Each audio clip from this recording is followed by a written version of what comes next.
thank you very much, Sir King, for your very welcoming introduction. Hey guys, I'd like to welcome you all to our webinar entitled Career Placement and Employment Preparations with a Theme Ensure Competitive Advantage After Graduation. So, first, let me ask you, how are you guys doing? Feeling great? You had your coffee or milk ready? How about your breakfast? Naka-exercise na mo? And of course, vitamins. Yung mga modules and assignments, kamusta? And nakabavaccine na mo? So, very good. I hope you're all staying safe because as we all know, we are now in this very hazardous situation and everyone is having a hard time coping up with their lives, and everyone is getting confused, frustrated, to the extent that some people got depressed. Also, of course, the educational system has been greatly affected. Of course, that includes NORSO. Though there are some institutions that are still handling some face-to-face classes, like our school, Team Skills, but then again, we are still following strict protocols. And also, blended sa namang way of teaching. On the other hand, some businesses has been closing down or paused. Now, since I'm also a small business mobile bar owner, the events industry has been given a halt also kay, of course, compromise unya mi sa IATF. So, ni-stop sa mi sa mga operations, and ako mga events tawon kay na-reschedule tungod na ni pandemic. But then again, from time to time, we are slowly getting up, bringing up the faith that we could still survive this situation and return to normal. Hence, we're on the verge of changing the system to create a more dynamic approach to content our everyday lives. So, in relation to what we're going to talk about this webinar, I just hope that everything that I'm going to discuss here will greatly affect your perspective in the real situation. And of course, I want you to open your mind, digest everything, and I want you to think and understand, because this topic will be about understanding productivity that enhance and prepare for your future employment or well-being. Why productivity? It's because I do believe that it is quite essential and it's quite a topic that is sometimes get overlooked when starting a career. Everyone wants a job. Everyone wants to be stable and living nicely. Of course, not surviving. But then again, if you want to have a good life, sometimes you need to put hard work on it. So of course, it may be personal productivity or industrial productivity. No worries, because later on I'll be sharing ways, tips, and ideas on how to get a job that suits you, and you'll be glad that you have a job that you love. Since we'll be talking about productivity, my purpose is to create an outlook that you could have room to consider for yourself, to calibrate, to change, to re-evaluate yourself, reflect, and ask, para kanino ka bumabangon? Then sundan tayo, na lang, kapoy pa, na may paikatulog, 5 minutes pa. Of course, nag-crisis na lamang, ingani pa gihapon, na itong kinaiya, di ba? So let me have a disclaimer. I'm not that a productivity guru, and also being human, I sometimes found myself not getting productive. But in the past few years, with the experience in the industry, research, brainstorming, reading books, and listening to podcasts, having 2 side businesses, and of course, gisamutan pa nga muratag magka-anxiety kung wala tayo ma-upload kay lagi content creator or YouTuber ta. Getting to the 20s crisis, nagagulang ta, and sa inyong edad karon, I'm sure you're still looking for yourself. Kung sa inyong ganahan sa kinabuhi, ganahan ba mo sa inyong kurso karon, and of course, mo graduate mo, asa mo paingon, okay? Yet, here we are still surviving. So, I hope that even just a little, I could move and assist you in these tough times and not getting into a job or career that you will feel alone and isolated, okay? So let this talk of mine enlighten you to become a better version of yourself. There is a saying that experience is the best teacher. But for me, knowing and learning the experience of others is wiser. Of course, usa ta mo sulong sa gyara, talking about the industry, dapat insakto ta bala. And of course, lamang pa rin ang may alam. Anyway, in this webinar, we're going to talk about career placement and employment preparations with the theme Ensure Competitive Advantage After Graduation. which also I focus on the subject that sometimes overlooked, productivity. So before we start, let me introduce myself. My name is Angel Salvoro, and I'm an instructor, an assessor, and a test ambassador. And I do specialized the qualifications like bartending, barista, and food and beverage services. I'm also the owner of two side businesses, which is Mystic Flavors Mobile Bartending Services and our newly established Cafe Mystica Mobile Barista, and I'm a small content creator. And I do have a YouTube channel where you can watch how to make coffee, make cocktails, etc. Now, for the record, this is actually my first time having this kind of topic in a webinar, and it's quite a leap of what I'm having as my focus. Not that I'm not interested to talk about this one, but it gave me a sense of pride for myself on what I can actually do. So let me tell you also, nasad ko yung webinar this coming July 17, and this topic is about productivity, okay, during global crisis. But sa line to nga college, no? So mga students, HM students, and of course, Norso Gyapon. You know, I was challenged but glad at the same time, since there are people that actually knew me and what I can actually do. So given the time to prepare for this webinar and other priorities, one time I've asked myself, how far can I be productive? So, you know, interesting question. So, since I have an 8 to 5 job, I have to spend some late nights to create a detailed but simple way of understanding this subject. So then I have to do my research, read articles, books, talk with other people based on what they've experienced or perspectives. More likely a survey or interview. And there's a lot of views out there that we could think both sides, okay? And merging the ideas to support the subject. So the fact that you're here joining this webinar makes me happy and excited to talk about this topic. Therefore, you joining this webinar could conclude that you're interested to know more about how to be productive in the industrial technology, even though there's a crisis, and maybe, just maybe, that you're considering yourself to be working in the field that you love most. So based on my studies, this topic is subjective and objective at the same time. So meaning we do have different walks of life, and sometimes there would be things that we couldn't change for oneself, and they have their own way of making decisions. Nevertheless, the productivity in the industrial technology is so fascinating, but I'll do my best to deliver this presentation as understandable, precise, concise, and practical as possible, okay? So, we will tackle topics that are relatable and may come in handy in this time around.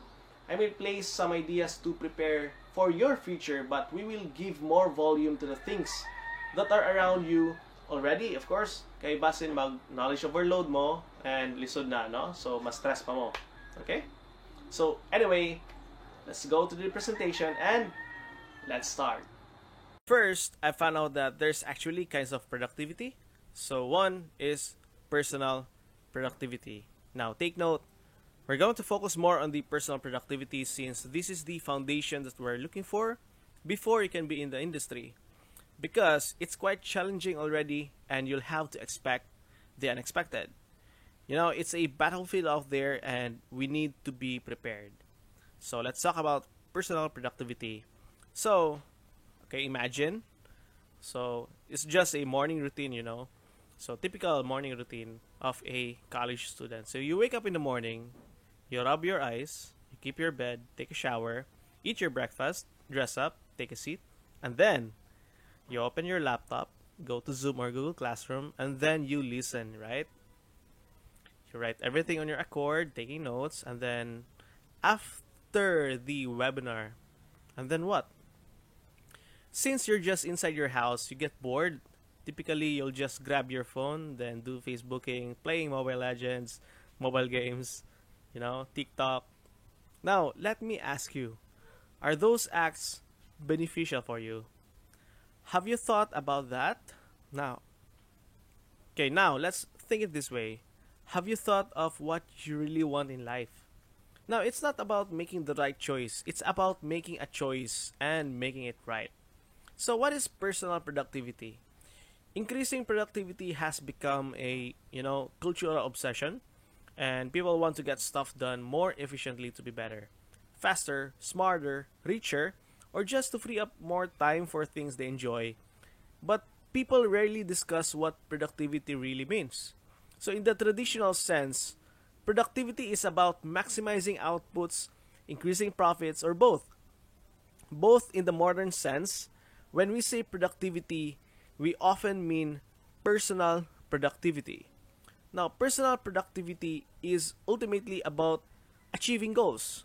So, a goal could be anything from making more money in a business, as in the traditional sense of the word, to getting a 9 to 5 job done faster so that a parent has a mental and physical resources left at the end of the day to pursue personal interest. Some people want to get out of the office faster to spend more time with their families. Some people want to have energy left at the end of the day to put 2 hours of work into writing a movie script. On a personal level, being your most productive self means thinking about what you aspire to get done, figuring out what you are physically capable of getting done in a optimal environment, and following through on creating an optimal environment and completing the necessary tasks to achieve your goals. The follow through is usually the problem. If you ask several people what personal productivity means to them, you would probably receive a different definition of the term from each individual. Some might say personal productivity is getting more stuff finished in a timely manner. Some would tell you that personal productivity is setting goals and accomplishing those goals. Others might even tell you that the term meant nothing to them at all. Simply put, personal productivity is completing the actions that move you closer to accomplishing your goals in a manner that brings balance and ease to your life. Okay? It's all about completing an action cycle.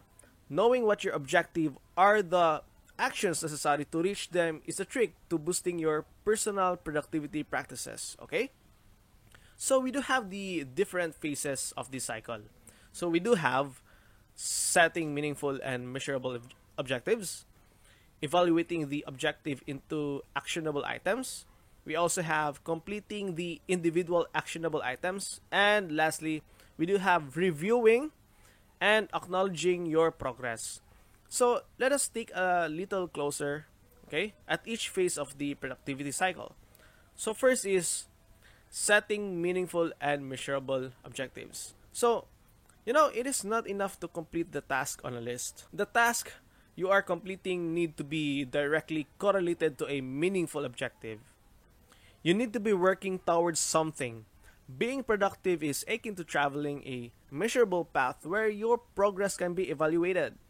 Meaningful objectives are not vague ideas. They are the needle on your compass. They are the reference point used to measure your success or failure. Okay? If you don't have a clear and specific objectives, you can easily fall into the trap of completing tasks for the sake of completing tasks. Okay? You might feel good about getting things done, but you will never feel satisfied with your overall progress in the bigger picture. Getting caught up in a setting too many objectives is another easy trap that wages war against your ability to be productive. This can lead to feelings of inadequacy and imbalance, and even though you are completing tasks, you will probably feel like you are never getting anything accomplished. This will cause the priorities of your life to conflict with one another, and you will be left without balance. Many who fall into this pattern won't allow their work to suffer. However, they do end up sacrificing their home life and downtime. So in order to complete everything they've purposed themselves to do. The main idea of this phase of the productivity cycle is to prioritize the things in your life that are truly important to you. You need to manage both the number and the content of your objectives in order to maintain a balance in your life. So remember, meaningful objectives are precise, measurable goals with which we can align our actionable items and tasks. That way, the things that we do work towards our goals. In the end, this will allow us to be successful on the whole on our terms. Okay, next is Evaluate your objectives into actionable items. Now that we have discussed how important meaningful objectives are to our personal productivity, we need to talk about how actionable items are the power plant that drives us to become productive people. Again, personal productivity is about completing the task connected to our meaningful objectives. Most productive people spend a considerable amount of time planning and thinking their task through, only placing the next actionable item that works towards their goals on their task list. Okay? So, unproductive people have the tendency to place items on their list that are not even possible for them to complete. So, an actionable item is the next critical stride that can be taken to work towards your goal. An actionable item has no dependencies, okay? It is possible to complete this task in a single step. If you can whittle your list down to the next possible actionable item that works towards your objective, your personal productivity will rise to heights you never believed possible, okay?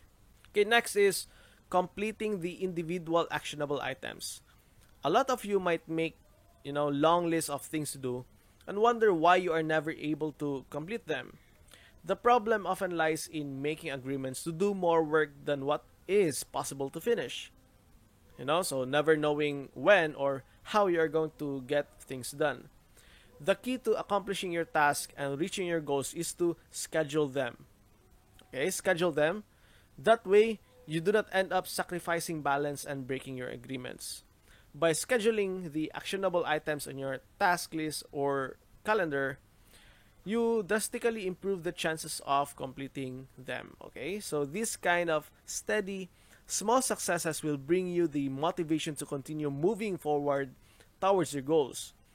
When your, meaningful objectives take some time to accomplish and your goals seem to be sitting far off on the horizon, the smaller task you complete along the way will give you that daily sense of satisfaction that you need. Okay? Lastly, review and acknowledge your progress. You may find yourself so caught up in the world around you and, that you rarely take time to evaluate the small endeavors you successfully complete each day. So when you acknowledge the completion of an actionable item on your list, you can see yourself getting one step closer to the objective connected to it. Acknowledgement of your success is critical because it creates the motivation required to continue through your productivity cycle. So in addition, there will come to a time when you do not have successfully complete the task at hand. Instead of feeling as if you have botched the master plan, understand the setbacks, okay? That give you an opportunity to step back and reevaluate your task or mission. The evaluation phase gives you the opportunity to move on, okay, to the next actionable item for an objective that is just necessary to reach your goals. For conclusion, this concept is simple, okay, but delivers great results. The productivity cycle allows you to maintain your sights on the bigger picture while continuing forward through the completion of small tactical tasks that lead towards your goals. Your precise and measurable objective will determine the exact actionable items on your list. Scheduled tasks will ensure their completion. Evaluating your progress, okay, will allow you to adjust your plans accordingly and you'll be motivated to continue moving forward. As you practice this cycle, you will end up going through it, enough times that it will become instinctive. Ultimately, when this cycle becomes second nature, you will find yourself experiencing true personal productivity. Next is 6 levels of productivity. Now, being productive with your time is one of the cornerstones of being an outstanding leader in the workplace. Most people are extremely busy, but the question always comes down to, are you busy being busy or are you busy doing what's important? Below is what I believe are the 6 levels of productivity that people experience in the workplace. So, which level do you spend the most time on? Level 1, avoiding. People avoid the work and actively don't do it. In other words, a lot of procrastination. Level 2, distracted. They tend to be distracted by lots of incoming priorities other than the ones that they're supposed to be working on. They find themselves overwhelmed by the work. The impact is that they have to work 3 times as hard to get one unit of work done. Level 3. Appropriate. This is where they are doing the work they should be doing. In other words, they're doing what is required. Level 4. Deliberate.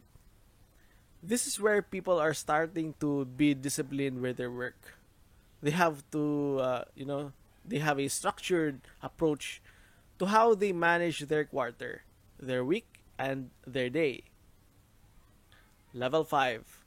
Important. This is where people do valuable work that is crucial to their specific role.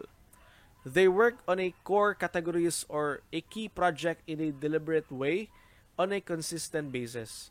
This is where things start to change. One unit of input starts to create 10 units of output. Level 6. Inspired work. Inspired work is the game-changing work. This is where you will create ideas or find actions that are the difference that makes the difference. In game-changing work, you can do one unit of work and have up to 50 units of output. Okay? Tim Ferriss calls the leverage activities, the activities that give you explosive impact. Okay, next is, this is how you improve your personal productivity. Now, again, what is personal productivity and how do you improve it? Okay, again, I've already told you what is personal productivity. Now, how can you improve it? Now, follow these easy steps and achieve your productivity goals. So, you might be used to thinking about productivity in terms of your team, but what about your own productivity? Okay, whether you are a manager, team member, or freelancer, a student, a teacher, there are many simple things you can do to get more out of your day. So, let's take a look. Why is personal productivity so important? Being productive makes us happy like nothing else does. Ticking off your checklist for the day, finishing your task before time, successfully completing multiple projects is very satisfactory. Okay? So, when it comes to measuring your personal productivity, you might want to ask yourself questions like, how much time do you have on an average day to focus on one specific task? Now, if your calendar is full of admin blocks or if you tend to work on 2 or more projects simultaneously, this may affect your productivity. So next question is, how many meetings do you usually have in a day? Do you regularly find yourself juggling multiple tasks or unrealistic deadlines? So if this often happens, it suggests you need to reassess your approach to work. Okay, so do you need to delegate more? Are you able to take regular breaks, including a lunch break? Breaks are essential for maintaining focus. So you need to carve out time to step away from the screen. Okay? So how do I maximize my personal productivity? The most important thing to keep in mind when it comes to maximizing your productivity is that it begins with a shift in mindset. All the time, management apps, okay, or productivity tracking software in the world won't make a difference if your head isn't in the right place. Now, here are the top 10 tips for switching your brain into a higher gear. Now, think about what's holding you back. So, do you feel distracted, overwhelmed, or bored at work? So, being aware of your workload and your feelings is the first step to understanding and improving your productivity. Number 2, visualize what productive day looks like for you. Now, try to picture the thoughts and feelings you associate with being productive. So, where are you? What sort of mindset are you in? What does your working pattern look like? Number 3, create a stepping stones to try and achieve this ideal day. Now, don't assume that you can achieve the vision in your head just by wishing for it. And don't try to do everything at once. Instead, work out a strategy to make it happen. Then go through it step by step. Number 4, set yourself a productivity plan, to-do list for each day. So, using a productivity planner to map out each day is a great way to approach the day more productively, okay? Productively. It also helps you visualize your priorities. So, if extra work arises, you'll instantly know where it slots, into your schedule. 5, get the big stuff out of your way early. If there's a task looming over you, be sure to tackle it as early as you can, okay, in the day or week. Getting your most stressful job done can help you feel much more positive about approaching the other things on your to-do list. Okay, 6, break big tasks into smaller ones. If you feel overwhelmed looking at the sheer scale of project, try breaking it down into lots of smaller responsibilities. Once you start taking little things off your to-do list, you'll feel like you're making progress towards completing the bigger goal. Number 7, reward yourself with small incentives. So, for every task you take off your to-do list, give yourself a treat, okay? So whether it's a 10-minute screen break, a drink, or a few minutes scrolling your social media feed, you'll feel much incentivized to complete your work quicker if something is waiting for you at the end. Number 8, make sure you take your scheduled breaks. Taking a break helps with everything from concentration to reducing stress. So while you might think working through lunch is the key to getting your work finished, you might be slowing yourself down. Number 9, delegate or automate tasks if and when you can. When you find yourself with too much on your plate, don't be a martyr. Instead, find someone to help you. Or better yet, find a way to let technology do the work for you, like using a bot, okay, to send and collect survey results, for example. Number 10, track your productivity over time and look for trends. Okay, example like things that regularly trip you up, okay? So keep track of the hours you spend and be honest about recording your productive and non-productive time. Once you've collected some information, take a look at the data and try to find a pattern of things that made you more productive and those that slowed you down. You can use this as the basis of a strategy for working smarter. Now, here's a question. What techniques can I use to improve my personal productivity further? So of course, if you want to take your productivity management to the next level, you can always teach yourself tried and tested productivity techniques. There are a lot of to choose from, so you can find one that suits you, okay? So here are some that you can try. Alright, so number 1 is SMART method. So SMART stands for specific, measurable, achievable, relevant, and time-bound. So first defined by Peter Drucker. So this method is a step-by-step sequence to help people set realistic goals, then achieve them by working in a consistent, straightforward way. Number 2, the Pomodoro technique. So Francesco Cirillo's time management technique follows a simple system of working in 25-minute bursts with regular breaks in between these short sprints. Okay, it's named after the Italian word for tomato because Cirillo used a tomato-shaped egg timer to create the technique while he was a university student. Number 3, personal Kanban. So Kanban is a simple but effective project management technique. So all you need is, some sticky notes and a table with 3 columns labeled as to do, in progress, and done.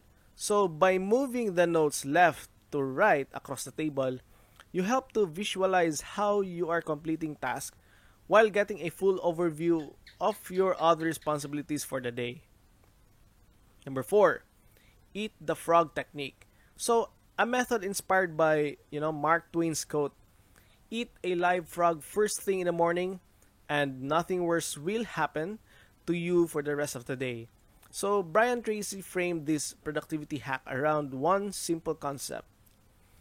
Get the most challenging task done first in the morning, and then the rest of the day will feel much more straightforward. Okay? Number 5, the MUSCO method. So, this acronym stands for must have, should have, could have, and would have. It's a simple method of putting your task into a hierarchy of most to least urgent. Must tasks are the ones you should focus on right away. Alright, so like replying to an important message. While would tasks are the vague goals you set yourself in the future, like getting a promotion. 6, the Systemist method. So, the brainchild of a computer science student. The Systemist method combines with a Todoist app to streamline multiple workflows while also helping to balance other responsibilities on the side. 7, getting things done. David Allen's well-known GTD technique works by treating your mind like an email inbox and designating, tasks in 5 categories: capture, clarify, organize, reflect, and engage. So it encourages users to focus on one thing at a time by allowing other. So less critical tasks to be stored or even thrown in the, recycling bin. Number 8, Zen to Done. Zen to Done, or ZTD, takes David Allen's GTD one step further. So building on the behavior changes necessary to adapt to GTD. Alright, so ZTD removes the need for people to pause and think about their task and instead encourages them to push on.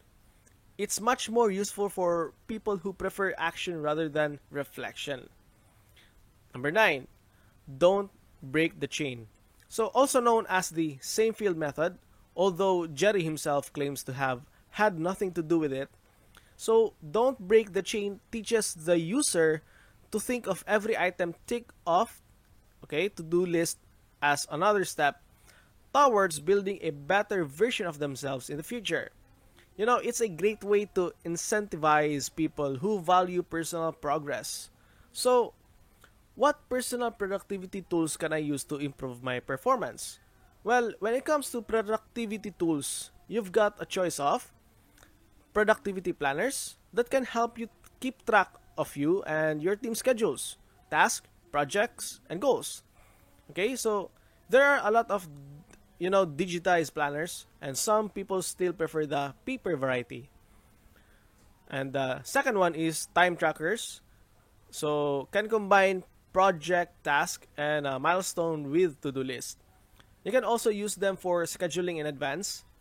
One advantage they offer is that you can use the stats they generate to see how long doing different tasks takes you, okay? Okay, I want you to ask 10 people what productivity is to them. And of course, you'll get 10 different answers. So for some, getting their 9 to 5 job done early and having time to spend with their family. For others, successfully taking on a side project along with their full-time job is productivity. Well, personal productivity is how efficiently you can complete tasks important to you consistently. Productivity is more than a buzzword, more than the latest fad. As a manager, team leader, or employee, how do you get the most out of your day? As a parent, how do you complete your work on time so you can spend evenings with your children at home? As a freelancer, how do you manage multiple projects efficiently so you are getting a high pay rate? So, being productive makes us happy like nothing else does. Ticking off your checklist for the day, finishing your task before the time, and of course, successfully completing multiple projects is very satisfactory. Whether your goal is getting more money or achieving a perfect work-life balance. The more productive you are, the faster you can achieve your goal, and the most or more satisfied you'll feel at the end of it. So, how do you measure personal productivity? Everyone aims to increase their productivity. Well, the first step to doing that is tracking and measuring your productivity. So, how productive are you every day, every week, and every month? Well, measuring personal productivity requires you to make tiny, conscious changes to your routine. It involves eliminating distractions through music may help, though music may help, as much as possible, and ensuring that your every hour counts. So there's a simple two-step process to measuring your personal productivity. So again, step one, as we all know, time tracking. So the most important step is tracking your time and activities. You can do it the old-fashioned way with a notebook and a pen, or you can embrace technology and use one of the many online time tracking tools. Track track every single activity that you do and every single hour. So for example, if you're tracking your workplace productivity, make a note of how you spend every single hour at work. How long is your lunch break? How many bathroom breaks did you take? How many hours did you spend catching up on emails and scrolling mindlessly on social media? Yeah. So, how many hours do you actually end up working? So, step 2, measuring your output. So, as Peter Drucker rightly said, what gets measured gets managed. Okay? So, the next step is measuring your personal productivity levels. So, the easiest way to do that is by creating a to-do list for all the important tasks you set out to achieve and checking off tasks that you've managed to successfully complete. So, if you had 5 tasks on your to-do list and you managed to complete 3 tasks successfully, your personal productivity levels are fairly productive. So, how do distractions affect productivity? Actually, 60 seconds of mindless scrolling on Instagram cost you 25 minutes of work. Yes, I know it's crazy.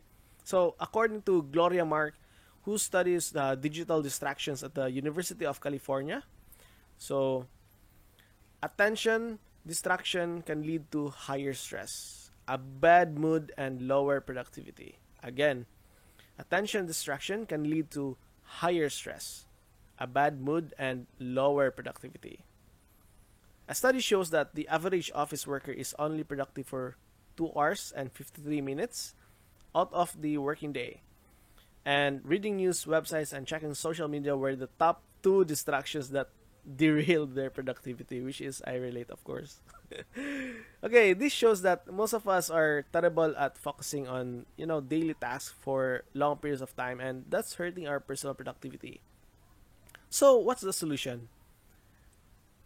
Here it is. Blocking distractions. The easiest way to do this is by using a Friday Chrome extension that blocks distracting websites when you're working. If you're, of course, using Chrome browser. It's a great productivity hack, and choose the websites you'd like to block when you need to focus and spend more time doing and deep work. It's like time blocking on steroids. Yeah, it's like time blocking on steroids. So, and incorporating productivity system in your routine. So, which productivity systems can help with personal productivity? With 40% people suffering from financial losses because of procrastination, mga tinapulan, and 74% of people feeling so stressed. The past year, they have been overwhelmed or unable to cope. The need to incorporate a productivity method into our life is immense. Okay? So what are some of the best personal productivity systems that you can incorporate in your daily routine? Again, number 1 is we do have I've already discussed this one. So, you do have the Pomodoro method. Second one is Kanban method. And of course, Moscow prioritization. So, Moscow stands for must have. So, must have all the tasks that you should absolutely need to get done ASAP. We also have should have tasks that are important but can wait a couple of days. And could have, which is tasks that you like to do but you don't need to tackle them right away. And won't have is tasks that you're trying to avoid. Okay? In this personal productivity system, make a list of all your tasks and put them accordingly in these four boxes. This ensures that you're on top of all your important tasks and nothing falls through the cracks. It's very similar to the Eisenhower matrix, where you organize your tasks depending on how urgent and important they are. So both methods work great for managing tasks and increasing productivity levels and personal development. Okay?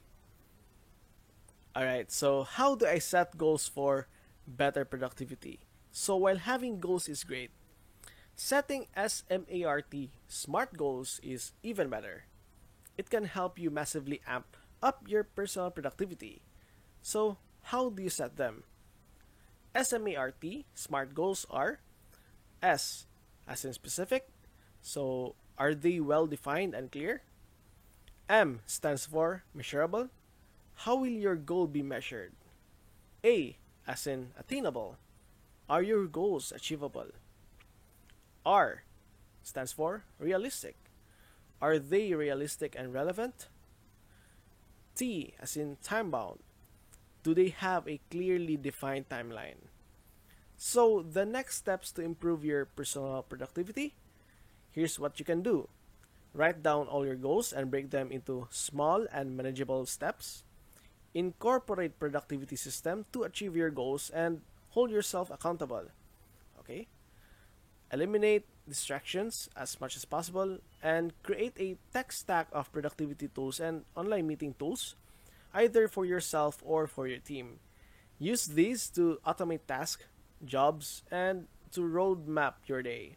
So don't forget to give yourself a pat at the back when you achieve your goals and reward yourself. Of course, you deserve it. Alright, so did you know that there are also rules that evolves productivity? Yes, there is. So here it is, the first rule of personal productivity. So how do you know if you are being productive? I've always thought of myself as being a hard worker that efficiently and effectively completes prioritized tasks, okay? But does that make me productive? Some would say yes. Then why do I still feel anxious, guilty, and not good enough? I have come to realize I was being productive for the sake of being productive. As some of my friends tend to say, stop doing productive and start being productive. You know, personal productivity isn't just about doing more work in less time. There is always more work to be done. So how do you know when to stop? If you are thinking about working for yourself, that's an important question to answer. You know, many of us are doing productivity as a status symbol. We enjoy the feeling when people describe us, a productive person. But after a while doing productivity, I always feel as though I can no longer keep up. I eventually crash and burn out. So, when we do productivity for the sake of what someone else thinks, we aren't doing productivity on our terms. There is no joy in doing productivity in this way. It's not sustainable. We might be getting a lot done, but why? I finally discovered how to make productivity work for me. The first rule of productivity has nothing to do sometimes with tools, apps, habits, routines, goals, rituals, plans, schedules, or time management. The first rule of personal productivity is understanding your values. When you have a clear grasp of your values, you will have a clear vision of the purpose behind your work. You will understand for the first time why you are being productive. Well, I define personal productivity as working in alignment with your natural tendencies, needs, abilities, preferences, and purpose. Your values enable you to be productive on your terms. So, again, what are values? Your values are your personal code of conduct. They are your core belief that guide your actions, behaviors, and your interaction with the world. Your values are the foundation of your personal productivity. The constant that guides you through your chaotic work days, the blueprint for your most effective work habits and routines, a reminder of what makes you uniquely productive, what makes personal productivity enjoyable and sustainable. Your values are your standards, your personal judgment of what is most important in life, a promise to yourself to never forget who you truly are. One of the most important things to learn about yourself. No? So there are lots of different reasons to be productive. But the most motivating reason is to be driven by your values. In some ways, your values are the core definition of yourself. They shape the quality of your work and how you choose to work. They provide guidance for how you want to design your life around the work you've always wanted to do. They are the reference points for all your decisions. They are the benchmark you use to judge all your decisions against both large and small. They make your decision making process more efficient and effective by quickly eliminating options that aren't in alignment with your values. They also end up being the tiebreaker when you face extremely tough decisions. Your values are a source of strength. Each and every day we are forced to make compromises as we navigate through life. Your values aren't easily compromised. They provide a sense of direction when the path forward seems unclear. So my values, if you can't easily describe your values at this point in time, that's okay. I didn't know how to articulate my values until I spent a lot of time studying the pattern in my thoughts, behaviors, and decisions. It takes time. I know it's tempting to search for a list of values, but I strongly advise against doing so. Your values will be much more meaningful if you use words and phrases that mean something to you instead of cherry picking through a list of words chosen by someone else or, internet. So here's how I describe my values in no particular order. Okay, choose time and experiences over money and, of course, material possessions. Keep things as simple as possible. Challenge the status quo and make it happen. Of course, family first. Be frugal, not cheap. Work from anywhere. And of course, always be genuine. There is no right or wrong way to express your values. Your list might be shorter or longer. Of course, you also don't have to limit yourself to individual words to express your values, as is the case in most traditional value discovery exercises. As you can see from my list, I've used phrases and conjunctions. Okay? Always discover your values. As I mentioned earlier, discovering your values takes time. If you are serious about understanding what makes you uniquely productive, I believe clarifying your values is unavoidable. Now, start by making time for self-reflection to become more self-aware. You might even schedule some me time, on your calendar on a regular basis. Use this time to explore your values. Okay, so here are some questions you might want to ask for yourself. What is most important to your life? Have you ever said to yourself, I can't do that because it's not who I am? Then who are you? What are your standards for how you would like to ideally work? How do you like the quality of your work to be judged? Okay? So follow up each question, okay? Follow up each of your responses to those questions by asking yourself why. Honestly, that's the toughest question at all. It forces you to dig deeper.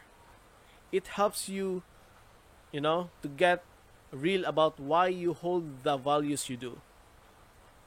Okay? If you're struggling to answer those questions, you might want to direct your focus elsewhere by trying one of the following exercises. Okay, so exercise 1, write about your proudest moments in life. First, make a list of your proudest moments.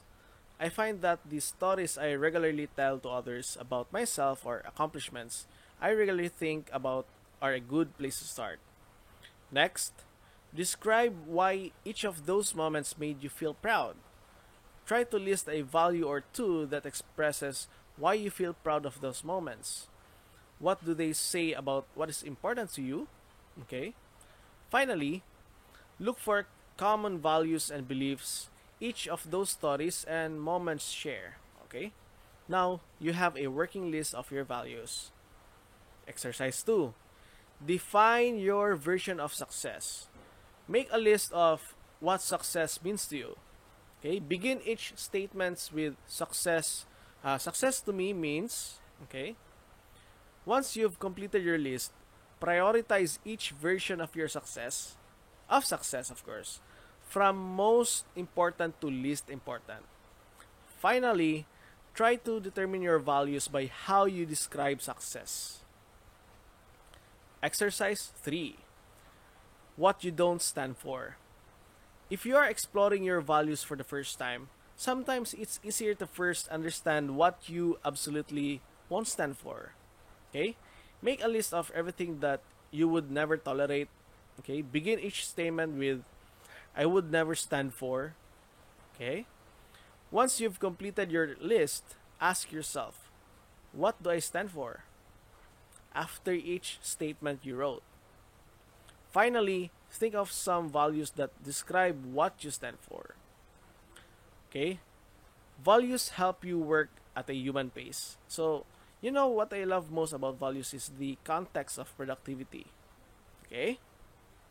They give me the confidence to work at a human pace in our fast-paced digital world. I'm never going to outwork a computer, but living my values makes me feel even more productive regardless of my output because I'm now creating work of high quality, not just quantity. So, my values also give me permission to take a break and restore, making my productivity sustainable over the long term.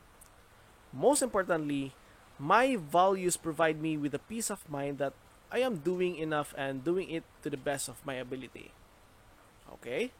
Now, let me give you the 6 strategies for staying productive during crisis. We do have the pandemic, we do have the COVID-19, of course. So I just hope this section will help you, okay? Here are 6 strategies to help keep you disciplined, focused, and positive while working and studying at home during the COVID-19 pandemic. So the COVID-19 crisis is forcing us all, to stay in and go online. But staying productive and on task while studying at home can be really challenging. Here are 6 strategies to help keep you disciplined, focused, and positive through these difficult times. The stay-at-home mandates required by the COVID-19 crisis makes it feel as if the whole world has come to a standstill. The rhythms and routines of everyday life have been suddenly and completely upended, with no definite end in sight. For students whose classes have suddenly gone online, the COVID-19 crisis presents the additional challenge of completing coursework when you're out of your normal routine, surrounded by distractions. Yet, achieving success in this chaotic time is possible. You just need a little self-discipline, a healthy lifestyle, and most of all, a positive attitude. Okay? Here are the 6 strategies from, life coach Deb Levy that can help you focus and succeed while staying at home. Number 1, establish healthy self-care habits. Taking care of yourself, both physically and mentally, will not only help you stay healthy, it will also make it easier to maintain positive attitude and stick to a regular routine.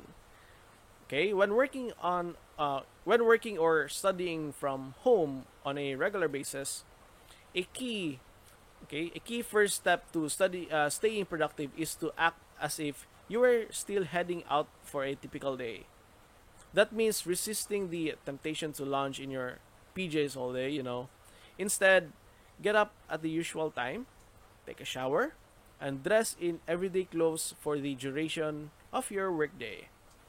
Okay, practicing good self-care also means eating regular healthy meals, staying hydrated with lots of water, exercising regularly, going outside for a little bit, every day while practicing appropriate social distancing, taking time to relax and unwind, and getting lots and lots and lots of sleep.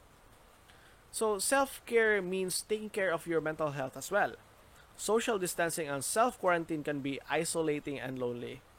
Okay, so while you might not be able to visit with friends and family in person, be sure to make time every day to check in, virtually with loved ones and friends. Start a text chat, for example, or suggest a virtual happy hour over Zoom or Google Hangouts. Number two, plan your day. Right now it can be difficult to differentiate between work, school, and personal time. You may find yourself waiting a little too long to start the assignment, or you may continue to work on a project long past the point where you should have, taken a break or eaten a meal. The solution? Every morning after you have showered and gotten dressed, outline your goals and priorities for the day. An organized to-do list will keep you focused on the specific task you need to complete. And there's an added bonus. Checking items of the list always provides a great sense of accomplishment. Once you've written down your goals, make a schedule for the day that will enable you to achieve these goals. Your schedule should include blocks of time dedicated to a certain task. Don't forget to include meal time and, of course, study breaks as well. And once you have created your schedule, be sure to stick to it as much as possible. Number three, start the day with house or family meeting. Okay? Sharing a space with family members or roommates. Okay? Okay. Sharing a space with family members or roommates.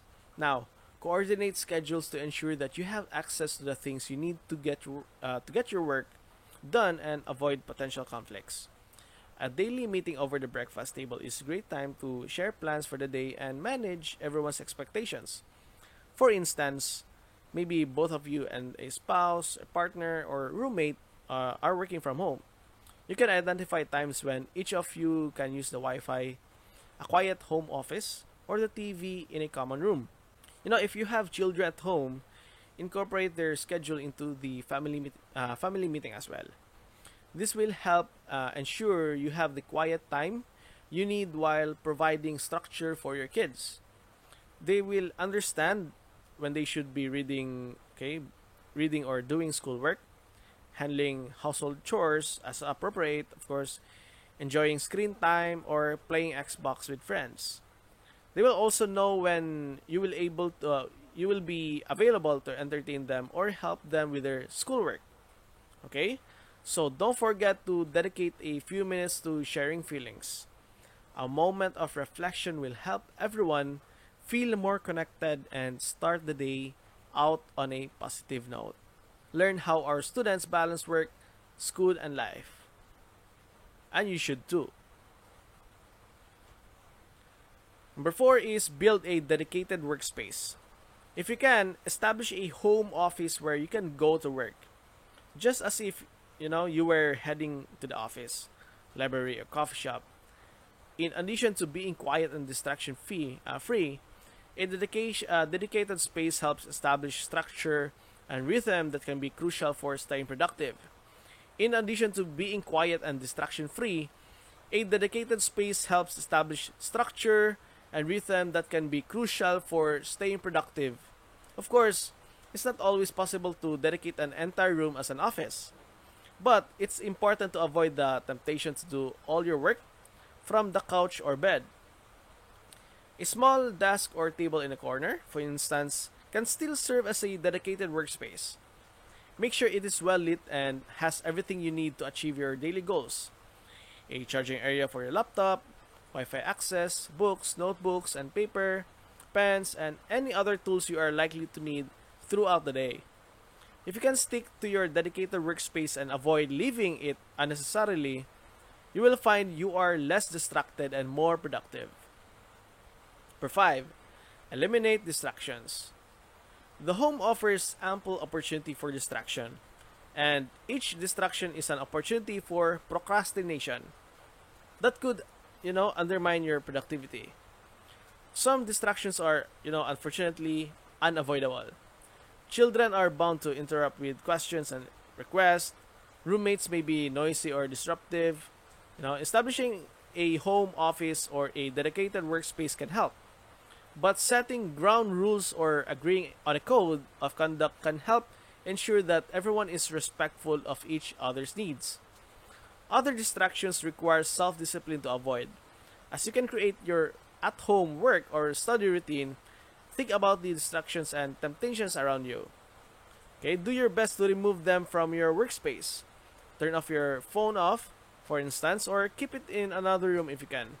If you can't, it's a good idea to turn off notifications from social media, messaging apps, and news outlets during your dedicated work times. Okay? Number six. Okay, number six is focus on the positive. Perhaps the single biggest thing you can do to stay focused and productive at home is to maintain a positive outlook. Unfortunately, when every headline seems to highlight the worst case scenario, that can also be the biggest challenge. So, what can you do to stay happy and cheerful through the stress of COVID-19 crisis? Okay, we do have shut down the bad news. If tracking the daily headlines is making you anxious or upset, it's okay to disconnect. This will go a long way toward helping you be mindful about staying positive. Next, recognize and acknowledge your feelings, even as they change from day to day and, of course, R&R, hour to hour. As the world around us changes at lightning speed, it's natural to grieve for the things we are missing. Okay? Next, give yourself and those around you permission to be human. As you adjust to the changing realities of today's world, it's alright to make mistakes. This is not the time to pursue or expect, perfection. And realize that everyone else is making mistakes as well. Next, find the silver lining every day. When you first wake up, spend a few minutes before getting out of the bed brainstorming the positive things you have in your life. Before you go to the bed each evening, make a list of good things that happened to you that day. Okay, lastly, engage in activities that you enjoy. Of course, as time permits. Take advantage of this time to slow down, spend time with family, and rediscover enjoyable hobbies and activities. Quarantines and social distancing can make you feel alone, and staying focused can be difficult. But succeeding throughout this time is possible. Okay? Stay in touch virtually with family and friends. Be mindful of benefits and unique opportunities that this challenging time presents. And creating healthy physical and mental habits can help you get through any rough patch. Okay? Understood? Okay now guys, so let me show you 25 productive things to do while social distancing. So across the world, people are being told to stay at home and practice social distancing in the wake of global coronavirus pandemic. So if you're usually a busy student, the switch from your everyday life to one indoors all day can be jarring. However, there are plenty of ways to fill your time during lockdown. Okay? Okay, struggling with quarantine guilt? If you're worried that you're not being productive enough while working from home, or feeling guilty about bad habits and an unhealthy lockdown lifestyle, don't panic, okay? We have an exclusive demand on webinar, of course, where we talk about managing your quarantine guilt and staying positive. Number 1, learn a language. I'm not suggesting you become fluent in French by the time the lockdown finishes, but learning the basics of new language using apps like Duolingo can be a productive way to pass the time and keep your mind sharp. Of course, we do have learn sign language, organize your notes, start a reading challenge. If you're the sort of person who thrives off set goals, a reading challenge is a great way to put up, your literary intake. Goodreads allows you to set and track a reading target for the year, and you can connect with like-minded book fans for recommendations. Next, read something completely unrelated to your subject. Okay? Next, start an online book club. 7. Reading not your thing? Try an audiobook. Audible are, offering hundreds of titles completely free of charge. Okay? Join an online choir. We also have do an at-home workout. Boost your pub quiz knowledge. Okay? Listen up. You can finally subscribe to those podcasts you've been pretending to listen to. If you're a business or marketing student, check out recommendations. Okay? Check out recommendations elsewhere or from the internet. Okay? Listen to podcast. 12. Take a virtual museum tour. 13. Visit the wonders of the world. Okay? So, satisfy your unfulfilled wanderlust by taking in some of the most impressive landmarks in the world from the comforts of your sofa. Okay, The Guardian has a great round of must-see virtual tours here. Okay? So, learn how to cook, of course. Learn how to code. Learn a craft.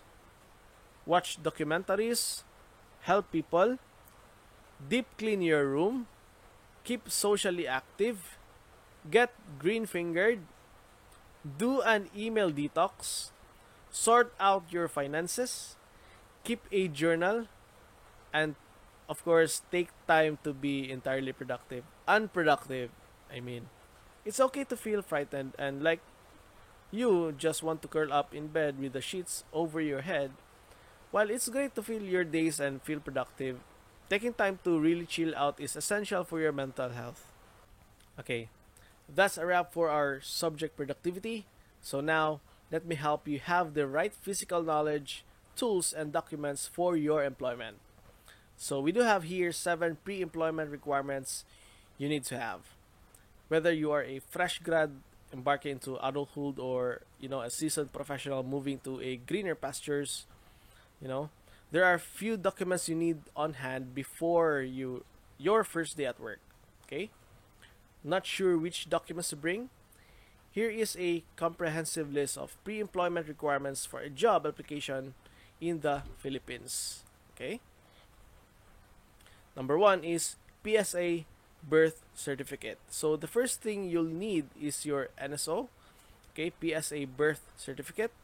You can go directly to the NSO office. Okay, if you don't have time or the patience to go out and line up for your birth certificate, you can apply online and have it delivered to your address. Okay. Number 2, SSS. All employees must be a member of the Social Security system. This mandatory contribution is a form of insurance for retirement and sick leave benefits. For the first-time applicants, you'll be asked to submit your SSS Form E1. So that's for the personal record for SSS. You can save time by starting your application online. If you already have an E1 and are transferring to a different company, the E4 would be more appropriate to prepare. To get your SSS forms, head to your nearest SSS branch, okay? You may want to dedicate at least half a day for this, as lines can get quite long.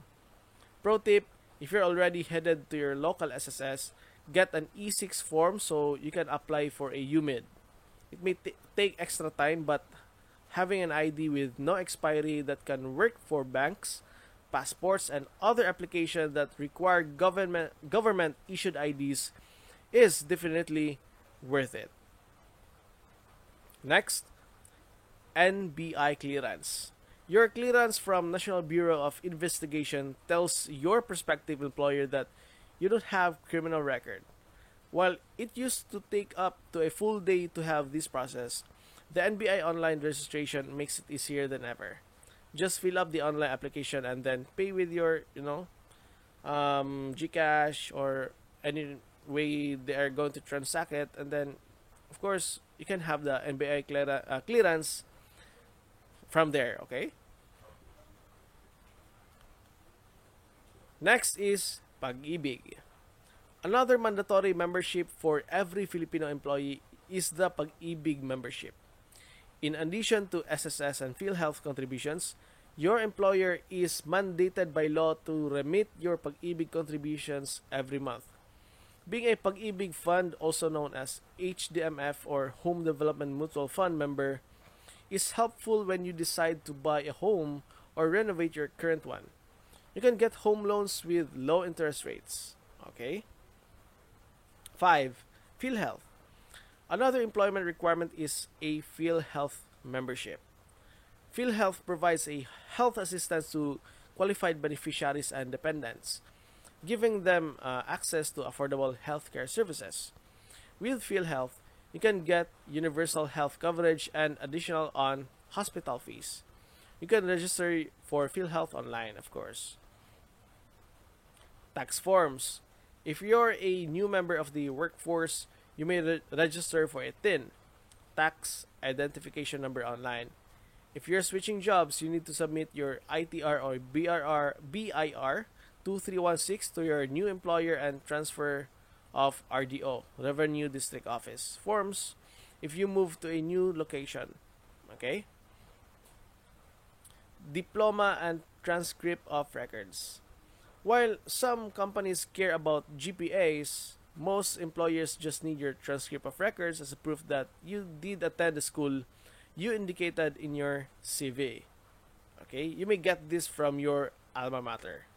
Okay, how about if you're going to apply for a job that needs experience, or let's say without experience?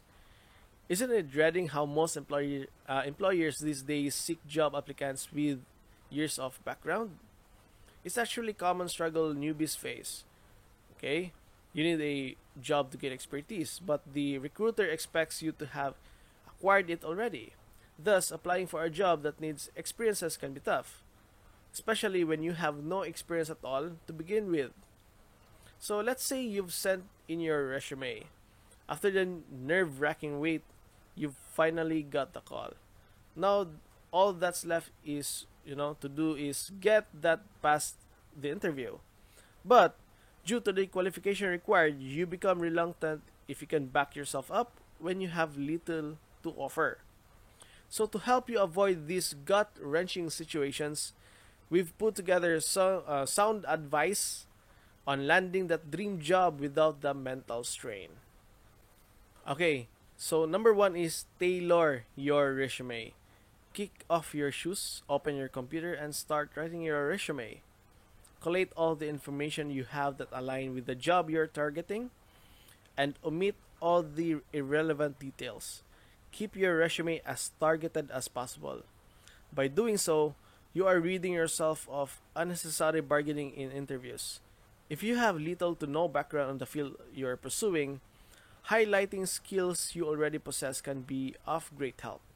Moreover, if you were involved in training, volunteering acts, or projects that align with your target job, don't hesitate to include those as well. Number 2, learn the skills required.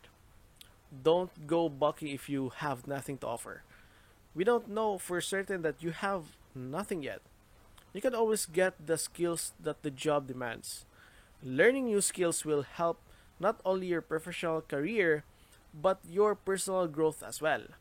So do in-depth research on the skills your target job requires and spend time learning, each skill. Plus, you can look back on your resume or CV and see the skills you already have. Taking time to refine these pre-existing skills will surely help you in the working industry as well. Number 3, show authenticity. Whether it's the application or interview date, as it runs near, you might wonder, how do I become more of myself as an interview? As in an interview, of course. You might wonder, how do I become more of myself in an interview? And the answer is not easy as it sounds. Breaking a sweat is important, but letting all the troubles get into you will wear you out. So don't try and suppress a nervous breakdown. It can backfire on you, and at the last minute, of course. So take a deep breath, review the questions you have practice answering. By staying calm, you can welcome the interview's questions with ease. Lastly, emphasize your edge. To land that job post, you must learn the art of humble bragging.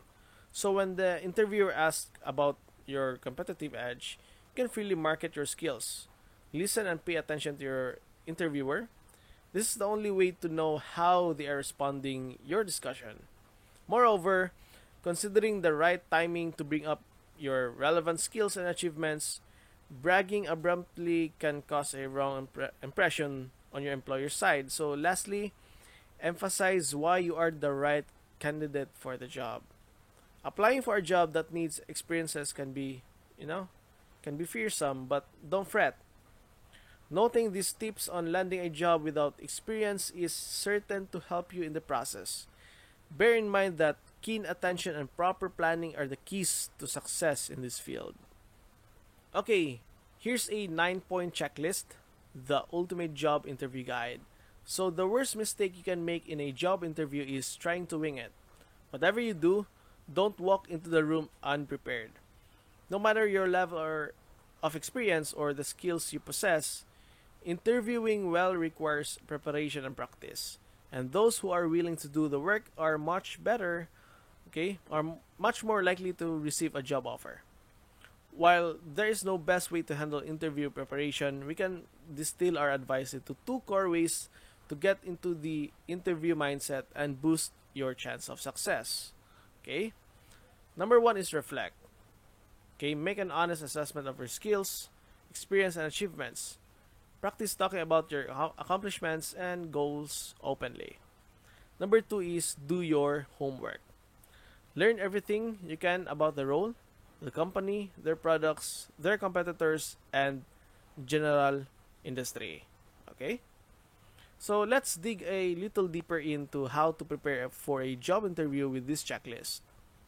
Number one, okay, clean up your online presence. Okay, check your privacy settings on all your social media pages.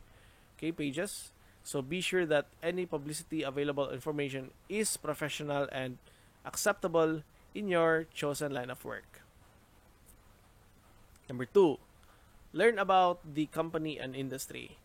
In this globalized digital age, most industrial are undergoing a major upheaval. Okay, they are facing worldwide competition and a drive to innovate faster than ever before. As part of your job interview preparation, thoroughly comb through the company's website and look for news stories or thought pieces focused on the company and the industry it's in. Do research in competitors, innovation, and industry leaders. Okay, number three is tap your network. An estimated 70 to 85% of people in their current job use networking to get where they are. Okay? Part of your interview preparation should be to discover who you might know who works for the employer or who has connections at the business. Okay? Search through, Facebook or Twitter to see if the company name pops up in your contacts. Okay? Number four, practice interview questions. Preparing for an interview should include being able to quickly and confidently answer questions about why you are interested in the job, the field, or the company. Make sure you have a complete understanding of the job descriptions and responsibilities. Number five, conduct a mock job interview. Have you ever seen yourself on a video or heard your voice on tape?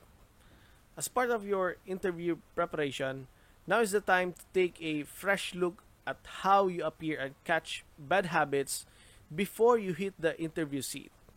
Okay? You might consider asking a family member or a friend to give your honest feedback, but you can also learn a lot just by recording yourself.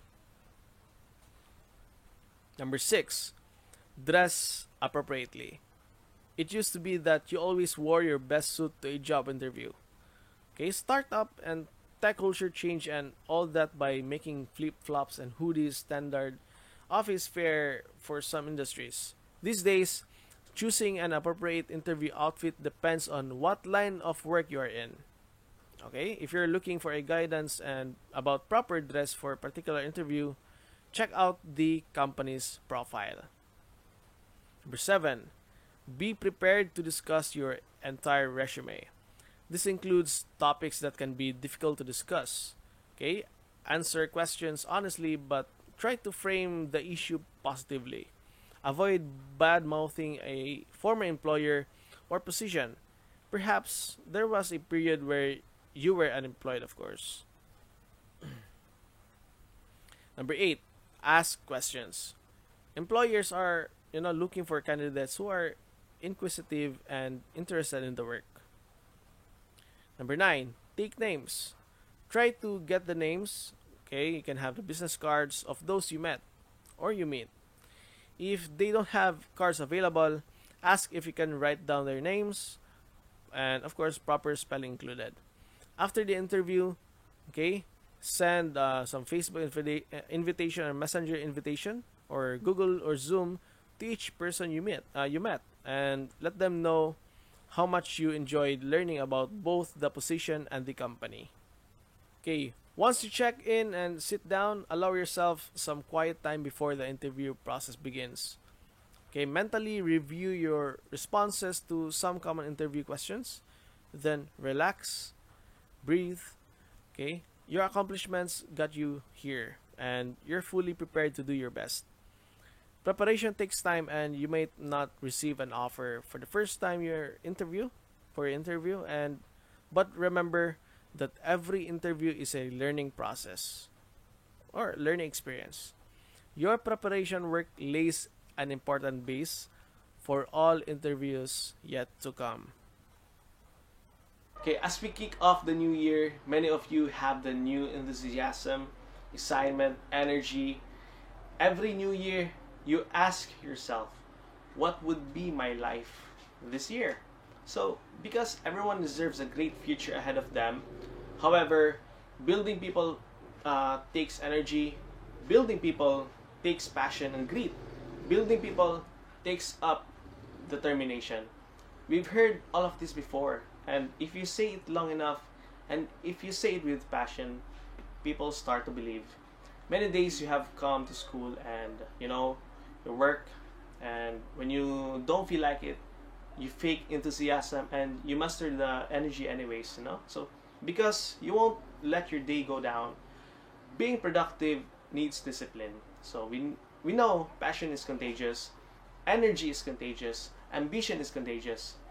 We are always grateful for the positive motivation that we bring each year.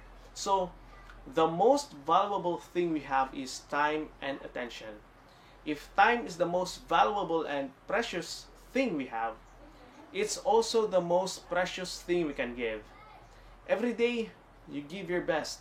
Okay? Others may not get anyone's time or attention. Today, people spend too much time on technology instead of connecting and building real relationships. However, when you talk about a world of instant gratification, there's a problem with it. So if you grow up in a world where you are instantly gratified to do what you want to do, a lot of things build success don't require that, of course. Now, we need to work with delayed gratification, because if you don't sacrifice for something, you don't value it. One of the most important thing we bring for our future is the work ethic. So, are we working harder? Are we getting better? Let's solve problems. Let's look for opportunities. This year, let's bring the energy, passion, and determination back to your school or work. Everyone deserves the best future they can get, and we are prepared to give our all. So I guess that's it for this webinar, guys. I just hope that whatever I've told you in this webinar will greatly help you in your journey. If you do have any questions, please do so. Enjoy, have fun, and stay safe and healthy. Thank you, everyone.